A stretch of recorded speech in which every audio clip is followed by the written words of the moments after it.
Hey guys, I just wanted to document what a phishing scam looks like. So I got an email that has this, this subject line USAA, verification required. You have a payment pending on your account, open verified deposit to approve pending e-payment.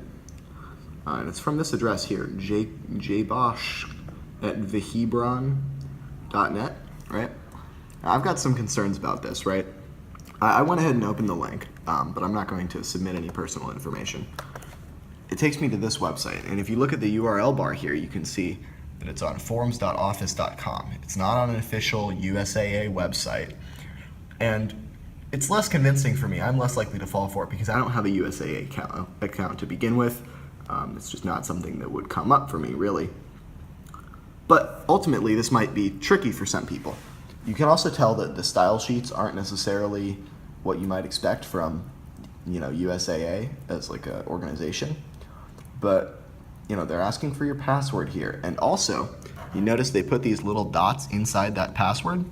I think that's to prevent, spam filters and phishing filters in emails that, email software clients, whatever, that do perform a search for the phrase password in an attempt to stop phishing, right?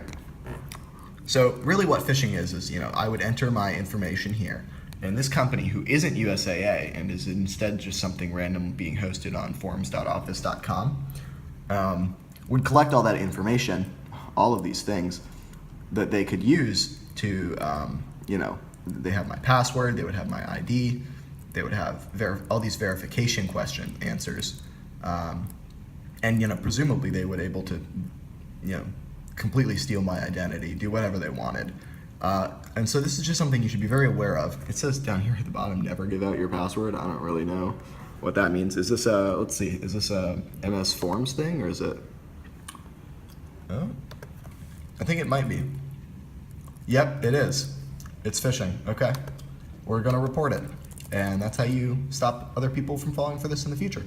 So, if you do see something like this hosted on forms.office.com, you can go ahead and report it yourself and, help fight the good fight. Put a stop to this kind of thing. Yeah.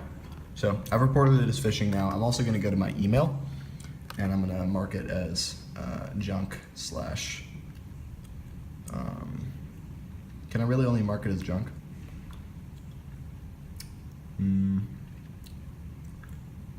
Message details, assign policy. I don't really think there's a great way. Yeah, we'll just have to mark it as junk. There should be some kind of report button. Flag? Oh no, that's just flag for follow-up, sorry. That's not what I wanted. Yeah, so, maybe outlook.office.com should have some feature that actually could be used to report phishing. I don't really know that there is one. If you know of one, you can tell me, and maybe I'll have it in the future. But yeah, I'm just gonna mark it as junk. Hopefully this helped you sort of understand the tactics that phishing sites use and how they might get your information, all that kind of stuff. Good things to look out for. It's good to have a long and complex password, but it's actually not going to do any good if you give that password out accidentally by falling for a scam like this. So be careful out there on the web. It's always good to check this URL bar and see which website you're entering information into, because that's the website that's going to get it. There's a secure connection right here. It says secure between me and this website. Right, this is very important. So any information me and this website exchange will be encrypted, and nobody who isn't either me or this website will have access to it. What happens is all that information, those HTTPS requests, are they're encrypted with a shared secret that both me and this website have. This shared secret is established when I first load the website. There's this handshake process that takes place, but that does not guarantee that the website itself is valid or trustworthy. It merely suggests that nobody else, there's no man in the middle who is reading my internet connections and is able to intercept them and modify them or anything like that. It validates the integrity of the communication, but it does not validate the integrity of the clients themselves. It's a form of end-to-end encryption, So all along that, that path, the encryption is valid, but at those ends, that's where the vulnerabilities happen. So if I had a virus on my computer that was logging all my keys, that would be a client-end compromise, is compromised.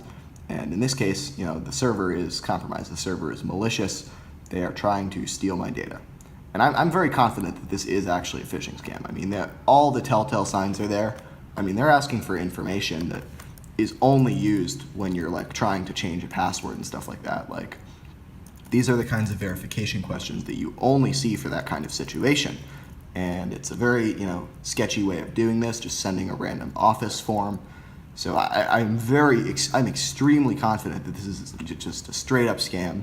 And I'm also confident that it's a little bit convincing, and that, certain people are going to fall for this, especially, if you've got a grandmother or anyone like that who does use the internet frequently.